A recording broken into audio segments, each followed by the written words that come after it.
Video bites from ulearn.photography. Here's our principal, Simon Q. Walden. Good morning, welcome to another video bite. And today I'm going to talk about where do I find a studio, where can you use just any space for a studio. That's for somebody who's looking to open up their own professional studio for clients. Okay, so I think basically you've got four basic choices. You've got high street, off high street, industrial, or your home. I'm going to look at each of those in a bit more detail now. So let's talk about the high street first. Big pro possibly is footfall and visibility. Now certainly you'll have visibility from a high street store. You know, people will walk past your shop and they will know your name. Whether you'll actually get a lot of foot traffic is a bit debatable.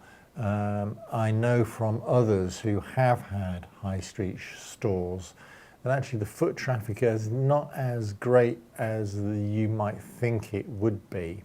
But nevertheless, in terms of visibility and branding, it definitely helps there. However, it does have a couple of downsides. High street shops, high street space is usually much more expensive than any alternative. And also it can give you tricky parking problems. Often clients will be arriving with suitcases of clothes or you know, products or whatever it might be. While it's one thing if a van turns up with a bunch of clothes for a catalogue shoot, you know, maybe you've got a kind of delivery access. But for regular members of the public who will be coming in through the front of the high street shop, you know, they might have to park some distance away and drag a suitcase to you. So there are issues about it. And there's a question of whether they're actually worth the trade-off. Particularly the cost is whether the cost of being on the high street is worth the trade-off of having your brand visible.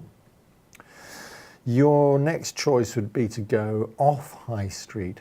So that's still essentially some kind of shopping area, but not on the main core of the shopping street. By comparison, it's going to be less expensive, but you really have to assume that you're going to get no real fresh foot traffic. But then, as I mentioned already, that your foot traffic, that's never going to be a big part of your marketing mix, your sales mix. Should you go for an industrialist space? Well, industrial spaces, warehouses, something of that sort, they're definitely much, much cheaper per square foot than any kind of shop space. And they often make for better studio spaces as well, particularly because they have space and because they have height.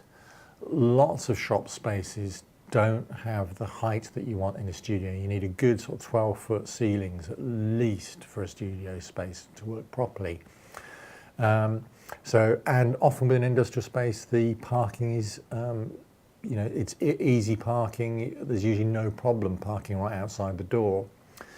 The downside is you will almost certainly have industrial neighbours, and that may not be in keeping with the kind of stuff that you're doing. A retail park might work slightly better in that sense than a true industrial estate. And then the other issue is that just your overall presentation may not be as high-end as you'd like it to be when working in an industrial space. There are things you can do to mitigate that though. And then of course there's the work from home option. Relatively speaking, it's easy, it's cheap. You know, as long as you've got the space that will readily convert and be usable. And lots of freelance photographers work from home. I think probably the biggest thing is an emotional one, is that it does impact upon the home. You feel like you're never quite away from work, which is a mixed blessing. And depending quite on how your space works, you'll often find that actually you've got to have parts of your home looking as good as a business entrance. So, you know, sometimes you feel, well, I've got to keep it tidier and I've got to get everything squared away and I have to, You know, in other words, you're not quite living your life at home anymore. You're kind of living your life in a bit of your business. And of course, it may put restrictions on how the family can use the space. Now, that's one thing. If you've got a studio space and viewing space and meeting space you can keep entirely separate from your main home, that's fine. But lots of people find that they use, you know, their sitting room or their dining room or whatever as their meeting space, and that will have an impact upon the other people in the house. So, you know, you've got lots of choices. You know, and there's this sort of sequence of expense versus position. And you need to make some decisions about, well, actually, just how much money am I prepared to commit to studio space, because it is a big commitment to determine quite what kind of building you should go for. Subscribe now for regular tips and updates. To find out more, go to ulearn.photography.